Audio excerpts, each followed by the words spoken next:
Over the years, you and I have driven a lot of Cayennes together. We've driven sort of fast ones, really fast ones. Recently, we drove them was kind of swoopy looking, but we've never driven one with two propulsion systems.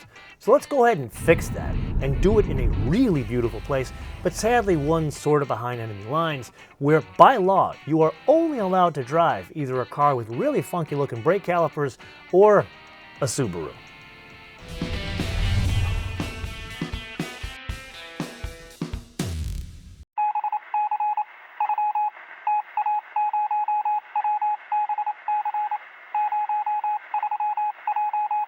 That is about as straight as it's going to get. And if it couldn't be more ideal, I'd say it's a little bit of an incline. Perfect for our business today. Shall we? Might be the base engine, but the electrification helps quite a bit there. Now that we understand each other, there are two very obvious questions. The first is, how does this compare, at least acceleration-wise, to the Cayenne S? I would argue that is significantly sharper under hard acceleration. But the volume of forward thrust is entirely similar.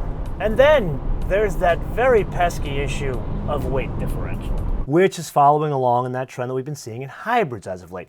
Not exactly to the level that Toyota's achieved. They're down to about a 300-pound weight differential in some of their hybrids. Here, Porsche's at a 600-pound weight differential. But keep in mind, this is more of a sporty SUV. And number two, this has a full EV driving mode that can go about 20 miles in range. But while we're discussing weight in SUVs, we do need to discuss towing capacity in this more performance-oriented parallel hybrid. And there, it's up to almost 8,000 pounds. Super important to understand, our job today is not about how a Cayenne drives, steers, or brakes. It's about how a Cayenne with two propulsion systems drives, steers, and brakes. Knowing that, there are two huge attributes that have an impact on all of those parameters. The electric motor that sits between the gas engine and the transmission, and a raft of batteries that sit in the back. And whether one drives this aggressively or you kind of slow your roll, you really don't notice anything. And that's not specific to Porsche. You and I have noticed the trend in parallel hybrids. The driving dynamics are virtually the same. If it's a hybrid, it would stand to reason there's a battery in there somewhere. So there's a couple things going on. Number one, where does the battery sit? Because you and I have driven a lot of hybrids as of late, whether it be a sedan or an SUV, and usually they sit underneath the back seat. Here, the engineers have put it kind of underneath the load floor. And the idea is packaging, but also to make room for more capacity, because that's the big change. From last generation e-hybrid Cayenne to this generation, there's 30% more capacity, but how do they arrive at that? Well, they changed the number of modules. So now it has 8 different modules, and in each module, there's 13 different lithium-ion cells. What we're about to do may seem utterly ridiculous, but it is incredibly important considering the difference of the brakes. Please, do not try this at home. Oh, wow. As we cross over from Deschutes into Lane County, Oregon, there are two things that jump out at you there. Number one, the brake pedal feel. With hybrid systems, even in fancy cars like this, you get kind of like an on-off feel. Here, especially under that panic stop, it's an even pedal feel. And then, interestingly, there was complete lateral control from side to side, bringing down this much weight into a panic stop. You and I both know it's not entirely about panic stops, it's more about the drivability around town. So far, I've had about 100 miles that did include Eugene on one side and Sisters on the other, so there was some in-town driving. And there, if you were to let somebody loose that has never driven an e-hybrid before with some power, they really couldn't tell a difference in the drivability of the brakes. You guys know I'm a huge fan of party tricks, so let me try to explain this one. Hybrid auto mode. It starts by programming a destination. Now you would think it works just in conjunction with the maps, but here it also works in conjunction with the EV control system with a goal towards making the most efficient drive over the planned route. How does it do it? It might look at the highway and say there's no traffic there, we're going to be at a highway speed, so let's charge the battery there. But then it sees traffic in town, it says, okay, let's spend some of the energy that we charge from the battery while we're sitting in traffic. Think of it as in-car navigation meets that grandmother of yours that used to torture you for turning off the lights in the house. Now let's switch off the internal combustion engine, hit e-power there. And the tachometer goes to 0, so we are full electric mode at least for 17 miles. And we're at highway speed in a Porsche SUV. And two things. Number one, it drives exactly like a Porsche SUV, just a little bit quieter. Actually, I can't even notice the difference. I hear the tires. So, didn't hear the engine before. And then two, the most important thing, top speed in EV mode is 83 miles an hour. So if I wanted to simulate a pass here, I could push down for acceleration and stay in EV mode, but if I really needed to get around somebody fast, and I put my foot all the way to the floor, watch what happens. The gas engine goes back on. Yes, it is indeed that time again to play your favorite game, and mine, the options game, and for the first time ever, we are doing so in a field.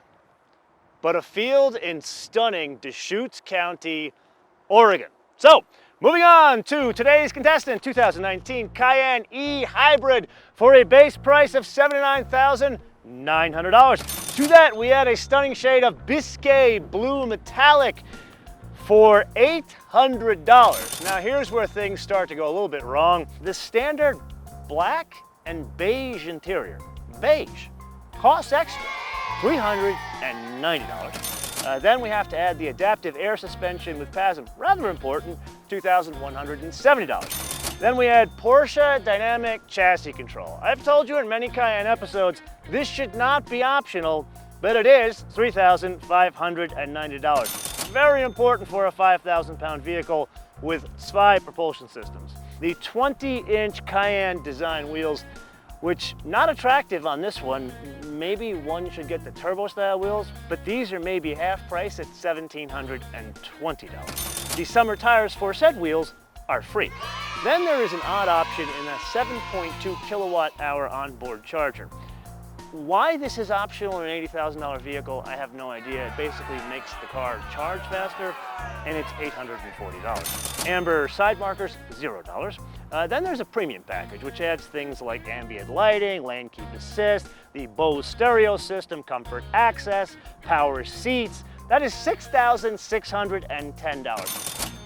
Again, for the first time ever, let me make a suggestion here.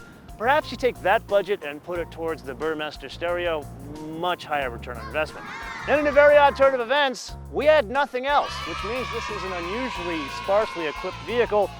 So that means we have to go to the delivery processing and handling fee of $1,250 for a total retail price of $97,270.